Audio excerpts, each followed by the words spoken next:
Today, a staple in Texas politics announced this will be his last term in Congress. Democratic Congressman Lloyd Doggett of Austin said he would not run for re-election after the Supreme Court yesterday kept in place the state's new political maps redrawn by Republicans here in the state. Here to talk to us more about that decision now is Representative Lloyd Doggett. Congressman, welcome to our show, and thank you so much for taking the time to be here with us today. Good being with you. So I want to start with, you previously said you would not run again should these new maps remain in effect.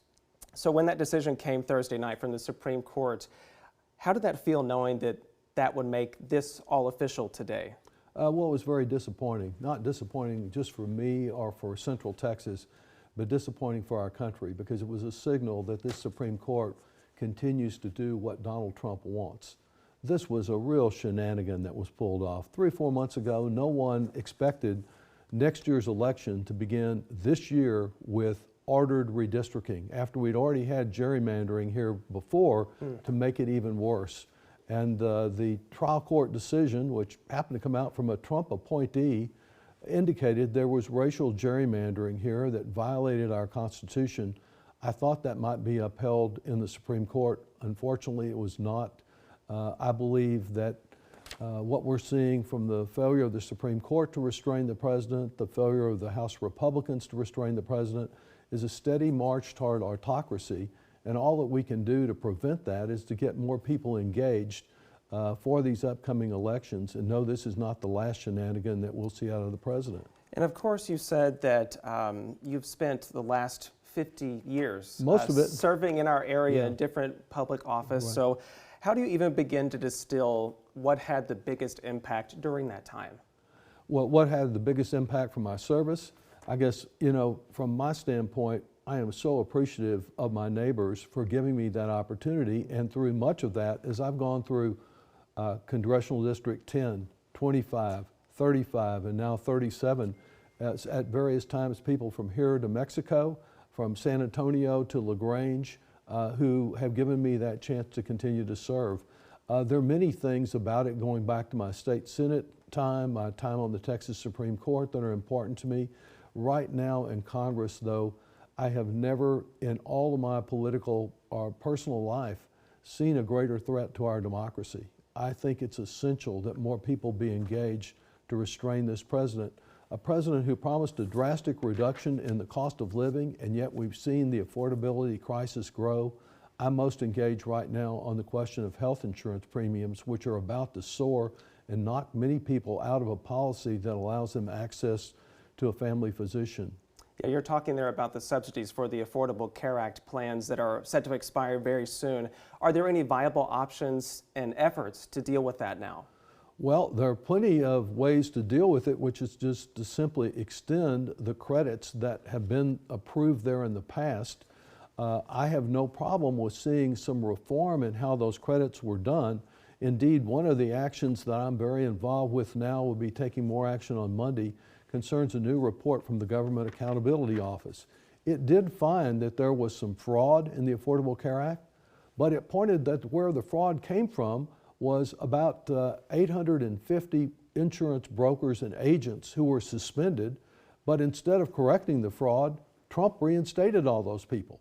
So you don't fight fraud by denying a mother the chance to get insurance coverage for a sick child and access to a doctor or medications.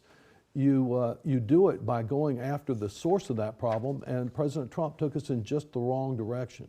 I want to circle back to redistricting, because that's really the impetus for our conversation today. So President Trump and Republicans have said throughout this process that they're hoping to pick up at least 5 more seats in Congress from Texas alone next year. That's right. Governor Abbott even said last night that Texas is officially and legally more red. So what are your thoughts on how successful that will be next year? Well, it will be as successful as people permit it to be. And if we have more people engaged who realize this election is not next year, but it began this summer with Trump's redistricting scheme, I believe there's some of those 5 seats that can be won. They were all determined to be red districts based on having voted by 10 points or more for President Trump. I think that was a high watermark, and that many people have become disillusioned that the promises he made are not promises that he's kept. And so if we get more people out, particularly the district that Congressman Kassar is abandoning, District 35 from San Antonio to Seguin and Floresville, I think that's a district that can be very competitive. Also one of those in the Houston area. So I remain hopeful that we can hold him to less than 5, but he will pick up some seats in Texas. And as you know, then they went to Missouri, they went to Indiana, they went to Ohio and North Carolina. This is a scheme that began in Texas, but of national proportions, because it's all about President Trump assuring that he has a House that is as compliant as the one I serve in today, which exercises no oversight, gives a rubber stamp for anything he wants to do. And potentially even Florida now. That's right. Yeah, I left that one out, and that's a key one, because Florida always competing with Texas to see which one has the worst governor. Florida has the potential of 3 to 5 Republican seats coming out of it later in the year. I think voters here in our area have known you as a progressive warrior, not just in the state legislature, but of course in Congress, where you've spent quite a bit of considerable time. So how do you plan to build on that during the rest of your current term and even after you leave Congress? Well, for sure. You know, I do have another full year. First of all, my office will be fully open and available to help people as we have in the past. That's been a trademark of our operations, is not just about the big decisions in Washington, but how we can help people with their individual problems. For me, much of the focus does remain on health care, because I'm the top Democrat on the health subcommittee. Right. So I'll be working on that, trying to see that we get some additional access for people to their family physician, and to the extent we can't, to point out the shortcomings of the administration.